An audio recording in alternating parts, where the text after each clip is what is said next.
What up, what up, what up, what up, what up, what up? Crypto Warriors and Salty Crypto back at it again. Today is Wednesday, May 13th, 2020. Bitcoin doesn't care who you are and what you do. Bitcoin isn't trying to censor anyone's transactions based on anyone's agenda. Bitcoin doesn't discriminate based on subjective views. Bitcoin doesn't make value judgments. Bitcoin simply is, and that is enough. Misar Mahmudov, legend in the Bitcoin space. You need to listen to any podcast with him on it, and you'll get an idea of where Bitcoin will be going in the future. Let's get into it.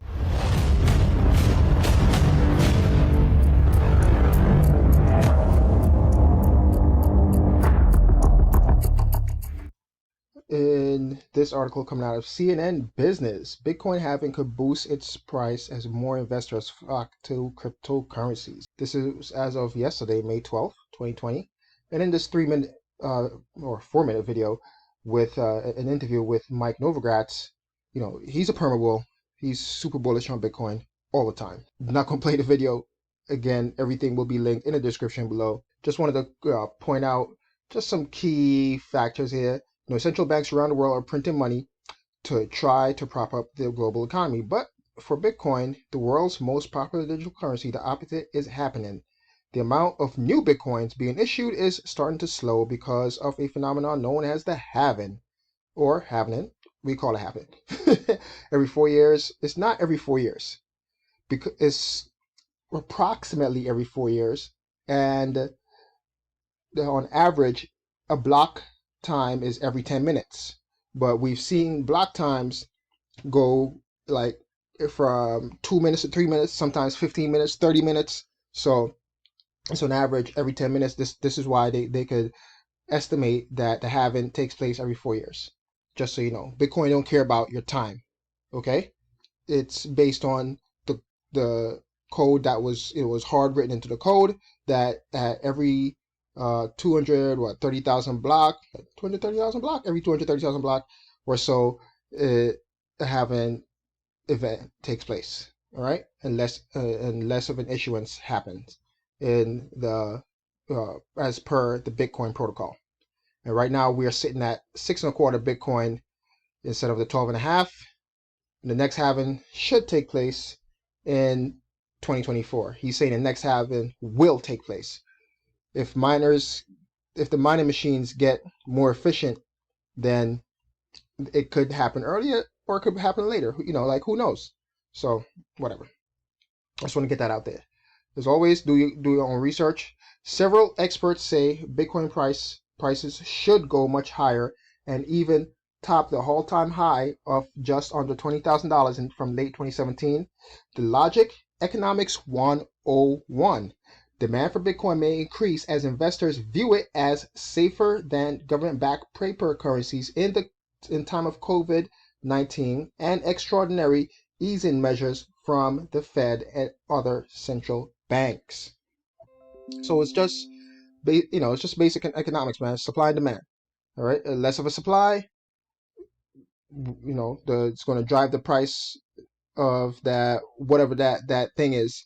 That in this case, in Bitcoin, will drive the price higher. All right, so here it is, this piece right here.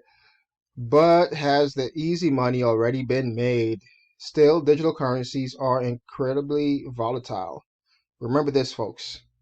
1 Bitcoin will always equal to 1 Bitcoin. As far as it being volatile, it's based on the price. It's priced in fiat. So it's the fiat currency that's volatile, not Bitcoin itself. 1 Bitcoin will always equal 1 Bitcoin.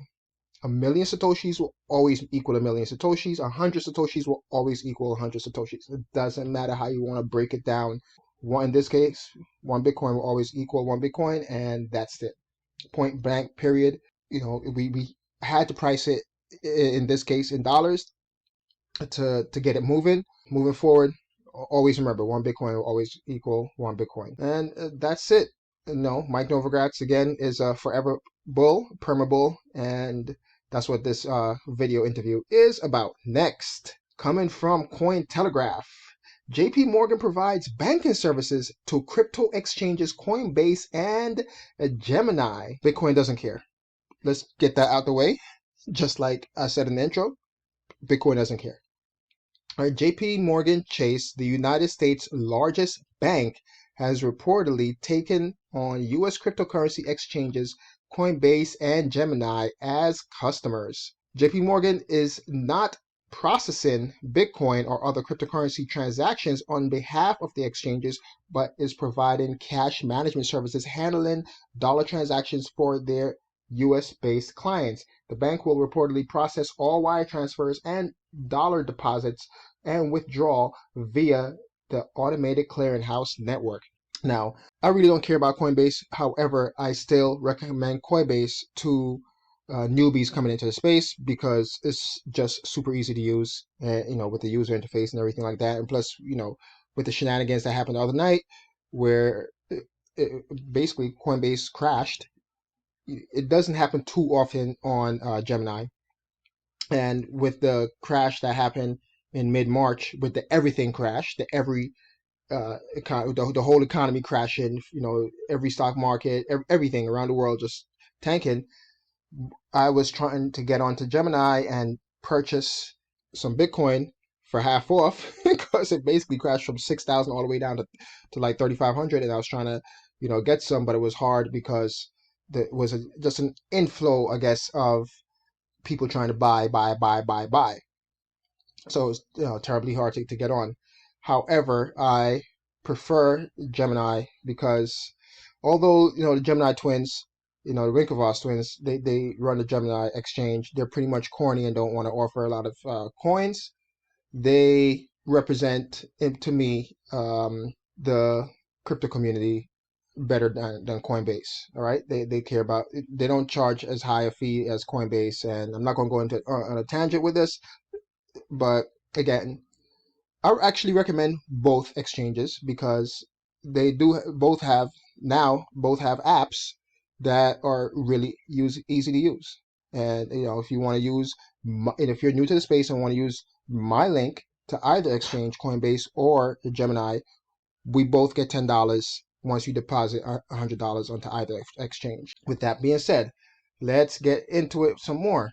Coinbase and Gemini are notably regulated. The sources have claimed that both exchanges were asked to undergo a rigorous vetting process, pointing to major banks' long-standing reluctance to forge relationships with crypto-related businesses. Those two exchanges are super regulated. AML, KYC, so anti-money laundering and know your customer protocols. Those two exchanges, like I said, the Gemini exchange, mad corny. For a while they only offered 2 or 3 cryptos, and then now they offer a little bit more. Gemini, owned by the Winklevoss twins, has previously drawn criticisms from diehard libertarian cryptocurrency advocates for its controversial 2019 crypto needs rules ad campaign. So all plastered all over New York City on cabs and in the subway, billboards in like Times Square and things like that. You saw a big ad: crypto needs rules. They were pandering to the Wall Street types. Excuse me. Big burp. Sorry about that. Yeah, they were pandering to the Wall Street types. And again, it's to forge partnerships like this with JP Morgan, the largest bank in the US. And I hope that they don't cancel their partnership with Silvergate Bank on the West Coast, which is the first crypto-friendly bank in the United States. Because whenever I wire money, that's the bank I have to wire money to is Silvergate Bank to deposit to Gemini. All right, both exchanges have also satisfied the requirements to operate under NYDFS, exacting BitLicense framework, and are licensed money transmitters in multiple states. Operate in New York, you need that corny ass BitLicense, which is a scam. I'm not going to get into that right now. Diamond, who's a CEO of JPM, Diamond has said that Bitcoin is worse than tulip bulbs, predicting that speculation on the coin won't end well. The bank has been positive about blockchain's potential, however, for a long time. It was, oh, we don't like Bitcoin, but we like blockchain. Bitcoin is blockchain. The perfect use for blockchain is Bitcoin. Bitcoin and blockchain goes hand in hand. You can't have one without the other. I'm putting up my middle finger here to the screen as if you could see me, but to these idiots, that's what they try to portray. Blockchain, not Bitcoin, whatever. Announced plans to issue its own settlement-focused digital currency, the JPM coin, in mid-February 2019. So from last year, they started working on their own JPM coin, although they hate cryptocurrencies. Stupid. Recently, the bank has reportedly been considering a merger of its in-house blockchain unit Quorum, which underlies its interbank information network, with the well-known Ethereum-focused firm Consensus. So there you have it.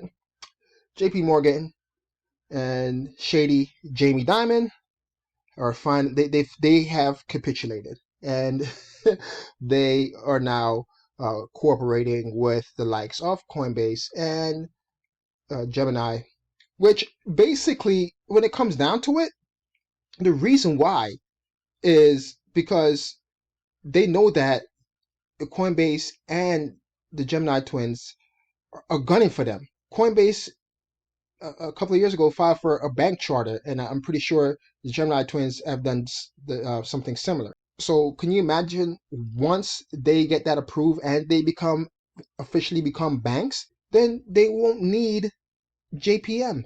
They're obsolete. Crypto exchanges will be the banks of the 21st century. So this is why they're partnering up with them, because they know that they will eat their food sooner or later. Trust me on that. Thanks for watching. Smash up the likes, hit that subscribe button and notification bell to get notified when I upload new videos. As always, DYOR, and share this video. Thanks, and I'm out. Peace.